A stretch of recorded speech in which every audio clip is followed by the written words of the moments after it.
எங்களை காப்பாற்றும் கதிர்காம கந்தன். இவ்வாறு தேவ ஆசீர்வாதத்தை பெற்றுக்கொள்வதற்காக நாட்டு மக்கள் பயணம் செய்யும் திருத்தலமான தேவ அருள்பாதம் நிறைந்த கதிர்காமத்திற்கு நாங்கள் செல்கிறோம்.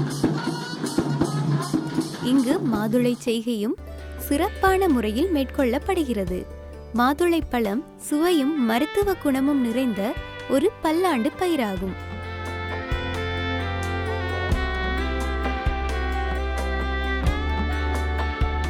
நாங்கள் இன்று வந்திருப்பது கதிர்காம பிரதேசத்திற்கு. கதிர்காமம் என்று சொல்லும்போது எங்களுக்கு உடன் ஞாபகம் வருவது கோவில்தான்.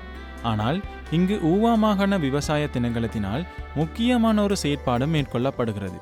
அதுதான் மாதுளை செய்கை. ஊவா மாகாண விவசாய திணைக்களம் இங்குள்ள விவசாயிகளுக்கு மாதுளை செய்கை சம்பந்தமான பூரணமான தொழில்நுட்பங்களையும் வழங்கி வருகிறது. இதன் மூலம் சிறப்பான செய்கையை மேற்கொள்வதை காணக்கூடியதாக உள்ளது. இங்கு பிரபல்யமானது உள்ளூர் வர்க்கமாகும். இலங்கை நல்ல கிராக்கியும் விவசாயிகளுக்கு நல்ல வருமானத்தையும் கொண்ட ஒரு பயிராகும். ஆகவே இந்த வாரம் நாங்கள் மாதுளை செய்கை தொடர்பான தொழில்நுட்ப தகவல்களையே வழங்க உள்ளோம். அதாவது எவ்வாறு பயிர்ச்செய்கையை மேற்கொள்ள வேண்டும், இதன் மூலம் நல்ல லாபத்தை பெறுவது எப்படி என்று. வாருங்கள் நேயர்களே, நிகழ்ச்சிக்குள் செல்வோம். மாதுளை சாற்றை உயிர்காக்கும் அமுதபானம் என்கிறோம். உயிர் பிரியும் நிலையிலுள்ள ஒரு நோயாளியிற்கு மாதுளை சாற்றை கொடுத்து மீண்டும் உயிர்ப்பிக்க முடியும் என பண்டை கால மக்கள் கூறுகிறார்கள். மாதுளையானது அந்த அளவுக்கு மருத்துவ குணமும் போஷணையும் நிறைந்த பழமாகும். இலங்கை மக்கள் வழிபடும் கதிர்காமத்து நிலங்களில் சிறப்பான மாதுளை செய்கையை காண முடிகிறது.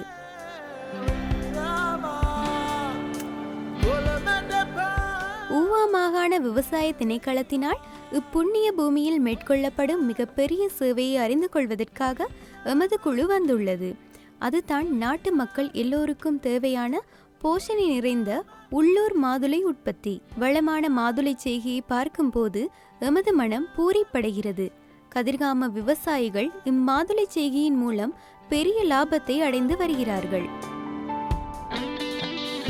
இந்த பயிற்சியை பார்க்கும் போது விவசாய திணைக்களத்தினால் வழங்கப்பட்ட தொழில்நுட்ப தகவல்களை விவசாயி எந்த அளவுக்கு பின்பற்றியுள்ளார் என்பதை காண முடிகிறது. இதுதான் அவர்களின் வெற்றிக்கு காரணம். வாருங்கள், இச்செய்கை தொடர்பாக இத்தோட்ட உரிமையாளரிடம் பல விடயங்களை அறிந்து கொள்வோம். நான் ஆரம்பத்தில் இந்த 8 கண்டுகளை நட்டு தான் பயிர்ச்செய்கை ஆரம்பித்தேன். அதில் இருந்து கிடைக்கிற அறுவடை கடைகளுக்கு விற்று அதில் இந்த ஒரு சிறிய வருமானத்தை தான் எனக்கு கிடைக்கக்கூடியதாக இருந்தது. பிறகு விவசாய திணைக்களத்தோட உதவியால் எனக்கு பல நன்மைகள் கிடைச்சிது. இப்போ என்னட்ட இருக்கிற முழு இடத்துலையும் 800 கண்டுகளை நான் நடுக செஞ்சுருக்கேன். நல்ல பராமரிப்பு செய்கிறதால இந்த கண்டுகளில் இருந்து எனக்கு 30-40 காய்களை அறுவடை செய்யக்கூடிய மாதிரி இருக்குது.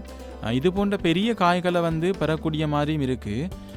இந்த ஒரு பெரிய காயை நான் 100 ரூபாய்க்கு விற்பனை செய்கிறேன். சிறிய காய்கள் இருக்குமென்னு சொன்னால் இந்த இதே மாதிரி சின்ன காய்களை 1 கிலோ 350 ரூபாய்க்கு விற்பனை செய்கிறேன். பயிர்ச்செய்கை என்றால் அழகான ஒரு பயிர்ச்செய்கை தான். நல்ல மருத்துவ குணமும் சுவையும் நிறைந்த இந்த மாதுளை செய்கையை கதிர்காம பிரதேசத்தில் மேற்கொள்வதை காண முடிகிறது. இது விவசாய திணைக்களத்தின் நல்லதொரு முயற்சி தான். கதிர்காமமானது முருகன் கோவிலுக்கு பிரசித்தி பெற்ற ஒரு புண்ணிய பூமியாக இருந்தாலும் இங்கு உள்ளூர் மாதுளை வர்க்க செய்கையிலிருந்து நல்ல லாபத்தை பெற முடியுது. நாங்கள் பயிர் செய்ய முயற்சி செய்யும் விவசாயிகளை தெரிவு செஞ்சு அவங்களுக்கு தேவையான நடுகை பொருட்களை வழங்கி வரோம். அத்தோட ஊவா மாகாண விவசாய திணைக்களத்தினால இந்த விவசாயிகளுக்கு தேவையான தொழில்நுட்ப உதவிகள், அதாவது நடுகை செய்தல், பசலை பிரயோகம், கத்தரித்தல், நீர்ப்பாசனம், அறுவடைக்கு பிந்திய தொழில்நுட்பங்கள் என பலவற்றுக்கு தேவையான சந்தர்ப்பங்களையும் உதவிகளை நாங்கள் வழங்கி வரோம். மாதுளை மரமானது பெருமதியானதொரு பழமாகவும் மூலிகை தாவரமாகவும் பயன்படுத்தக்கூடியது. இதன் பழச்சாற்றில் அதிகளவான விட்டமின்கள் நிறைந்து காணப்படுகின்றது. மாதுளை செய்கையில் மிகவும் முக்கியமான ஒரு பயிராக்கவியல் செயற்பாடு தான் கத்தரித்தலும் பயிற்றுவித்தலும். இப்போது நாங்கள் மரங்களை பயிற்றுவித்தல் மற்றும் கத்தரித்தல் தொடர்பான விடயங்களை பற்றி பார்ப்போம். ஆரம்பத்திலிருந்தே முறையாக பயிற்றுவிப்பதன் மூலம் சிறந்த தோற்றத்தையும் உயர் விளைச்சலையும் எங்களால் பெற்றுக்கொள்ளக்கூடியதாக இருக்கும்.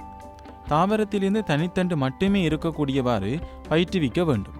இருந்தாலும் அடியிலிருந்து தோன்றும் பிரதான தண்டில் 3-4 கிளைகள் வளர நாங்கள் இடமளிக்க வேண்டும். 60 தொடக்கம் 75 சென்டிமீட்டர் வரை பிரதான தண்டு வளர்ந்ததும் அதன் நுனியெரும்பை வெட்டிவிட வேண்டும். இதனால் கிளைவிடலானது தூண்டப்படும். இதை நாங்கள் கத்தரித்து பராமரிக்கவும் முடியும்.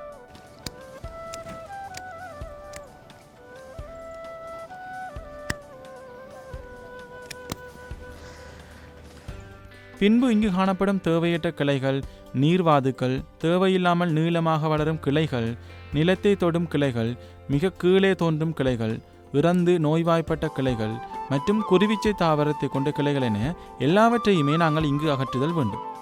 இவ்வாறு கத்தரிப்பு செய்யும் போது தாவரத்தை பராமரிப்பதும் இலகுவானது. அத்துடன் உருவாக்கும் புதிய அரும்புகள் வீரியமாகவும் இருக்கும். காய்களை பராமரிப்பதும் இலகுவானது. விளைச்சலும் அதிகரிக்கக்கூடிய மாதிரி இருக்கும். இவ்வாறு கத்தரிப்பு செய்த பின்பு பாக்டீரியா, ஃபங்கஸ் தாக்கங்கள் ஏற்படுவதற்கான வாய்ப்புகள் உண்டு. அவற்றிலிருந்து பாதுகாப்பதற்கேற்ற வகையில் பூச்சுக்களையும் பூச வேண்டும். தாவரத்தில் இருந்து உச்ச பயன்களை பெற்றுக்கொள்ள சரியான பசலை பிரயோகமும் முக்கிய விடயமாகும். நன்கு உக்கிய சேதன பசலையும் சிபாரிசு செய்யப்பட்ட அளவில் ரசாயன பசலை என்பவற்றை இட்டு திருப்திகரமான விளைச்சலை பெற்றுக்கொள்ள முடியும். நாங்கள் இந்த பிரதேசத்தில் உள்ள சில விவசாயிகளை கெப் செயற்திட்டத்தின் ஊடாக மாதுளை செய்கையை மேற்கொள்றதுக்காக பழக்கப்படுத்தி வருகிறோம். இதன் மூலமாக நல்ல தரமான காய்களை உற்பத்தி செய்யக்கூடியதாக இருக்குது. சாதாரணமாக விற்பனை செய்யும் விலையை விட சற்று அதிகமான விலைக்கு விற்பனை செய்யக்கூடியதாகவும் இருக்குது. விவசாயிகள் மேலதிக லாபம் ஒன்றை பெற்றுக்கொள்றதுக்காக இது ஒரு வாய்ப்பாக அமைஞ்சிருக்குது. மொனராகல மாவட்டத்தை பொறுத்த வரையில் இங்குள்ள விவசாயிகளுக்கு இதோட விற்பனை, சந்தைப்படுத்தல்களுக்குள்ள பிரச்சனைகள் பெருமளவில் இல்லை. சாதாரணமான விலைக்கு விற்பனை செய்யக்கூடியதாகவும் இருக்குது. இந்த கதிர்காம பிரதேசத்தில் உள்ள பல கடைகளில் மாதுளப்பழம் 1 கிலோ 350 ரூபாய்க்கு விற்பனை செய்யக்கூடியதாகவும் இருக்குது. மேலும் இன்னும் 3 வருடங்களில் மாதுளை செய்கை பண்ணுற அந்த நிலப்பரப்பை 200லேருந்து 300 ஹெக்டேருக்கு அதிகமாக்குறதுக்காக நாங்கள் நினச்சிட்டு இருக்கோம்.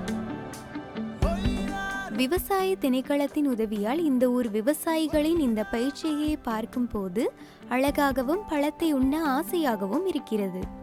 மேலும் ஊவா மாகாணத்தின் வெவ்வேறு பிரதேசத்தில் உள்ள மாதுளை செய்கையை மேற்கொள்ளும் வேறு விவசாயிகளையும் சந்திக்கக்கூடிய வாய்ப்பு எங்களுக்கு கிடைத்தது. அவர்கள் இந்த பயிற்சியில் இருந்து பெரியதொரு லாபத்தையும் பெற்றுக்கொள்கிறார்கள். இந்த விவசாயிகளின் அனுபவத்தையும் நாம் கேட்டறிந்து கொள்வோம். நான் இந்த பயிற்சியை செய்ததில் அதிக நன்மையை பெற்றிருக்கேன். விவசாய திணைக்களத்தின் ஏஐ மிஸ்ஸின் உதவியால் தான், அவட ஆலோசனையாலையும் தான் இந்த அளவுக்கு என்னால் பயிற்சிகையை செய்யக்கூடியதாக இருக்குது.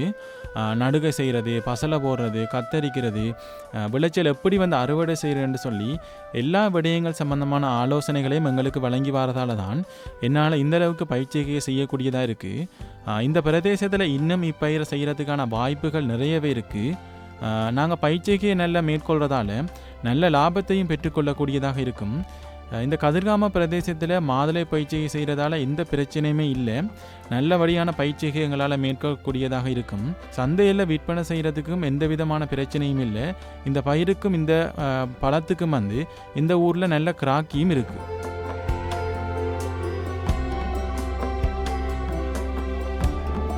இந்த விவசாயி சொன்னது போன்று சரியான தொழில்நுட்பங்களை பின்பற்றி பயிர் செய்யும் போது செலவை குறைத்து நல்ல லாபத்தை அடைய முடிகிறது. ஆரோக்கியமாக வாழ்வதற்கு உணவு மட்டுமல்ல, நல்ல பழங்களையும் நாங்கள் குறிப்பிட்ட அளவு உட்கொள்ள வேண்டும். அப்படி பார்க்கும்போது சந்தையிலையும் சரி, வீட்டிலையும் சரி, அதிகளவில் மா, வாழை, பப்பாசி என்று சொல்லப்படுற பழங்களையே அதிகளவில் பார்க்கக்கூடிய மாதிரி இருக்குது. ஆனால் இந்த ஊவா மாகாணத்தில் பார்த்தா மாதுளை செய்கை ஒரு முக்கிய இடத்தை பிடிச்சிருக்கு. பதுளை, மொனராகலை போன்ற பிரதேசத்தில் அதிகமாக இப்பயிர் செய்கிறத காணக்கூடியதாக இருக்குது. இப்போ இந்த பயிர் வீட்டுத்தோட்ட அளவில் இருந்து வணிக ரீதியான பயிற்சிகையாக மாற்றமடைந்திருக்கிறது ஒரு நல்ல விடயம்.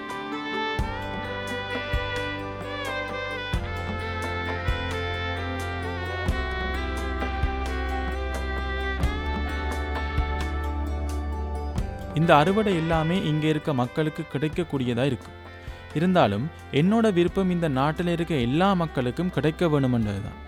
எதிர்வரும் காலத்தில் இது நிச்சயமாக நடக்கும் என்று சொல்லி நம்புகிறேன். விவசாயிகளும் இந்த பயிற்சிகையில் இருந்து நல்ல லாபத்தையும் பெற்றுக்கொள்ளக்கூடியதாக இருக்கும். அதற்கு நாங்கள் நல்லாக முயற்சி செய்ய வேண்டும். சரியான தொழில்நுட்பங்களையும் பின்பற்ற வேண்டும். நான் இதில் வெற்றி பெற்றது போன்று நீங்களும் சரியான ஒரு பயிரை தெரிவு செய்து நல்ல முயற்சியில் ஈடுபடும் போது அதிலிருந்து வெற்றி கிடைக்கக்கூடியதாக இருக்கு.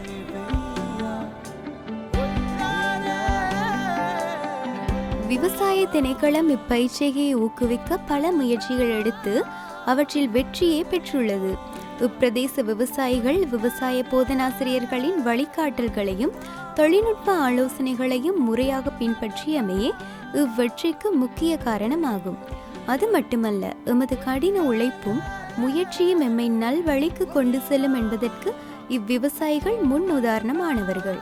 நாமும் இப்படியான பயன் தரும் பயிற்சியை மேற்கொள்வதன் மூலம் ஆரோக்கியமும் லாபமும் கொண்ட நல்வாழ்க்கையை வாழ முடியும்.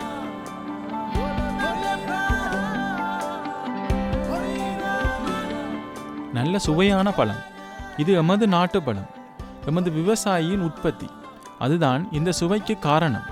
இது போன்ற பயிற்சிகையில் நாம் ஈடுபடும் போது நல்ல லாபத்தை பெற்றுக்கொள்ளக்கூடியதாக இருக்கிறது. புதியதாக தொழிலொன்றை தேடுவதை விட இப்படியான பயிற்சிகை மூலம் ஆரோக்கியமான பழங்களை உற்பத்தி செய்து நம் நாட்டு மக்களை பாதுகாக்கவும் முடியும். உங்களுக்கும் இப்பயிற்சிகை தொடர்பான தகவல்கள் தேவைப்படுமெனின் பணிப்பாளர் ஊவா மாகாண விவசாய திணைக்களம் பதுளை என்ற முகவரிக்கு தொடர்பு கொள்ளுங்கள், அல்லது எமது விவசாய ஆலோசனை சேவை இலக்கமான 1920 அழைக்க முடியும். அது மட்டுமல்ல, உங்கள் பிரதேச விவசாய போதனாசிரியரையும் சந்திப்பதன் மூலம் உங்கள் விவசாய பிரச்சனைகளுக்கான தீர்வுகளை பெற்றுக்கொள்ளக்கூடியதாக இருக்கும். மீண்டும் புதிய விவசாய தகவல்களுடன் உங்களை சந்திக்கின்றோம். நன்றி.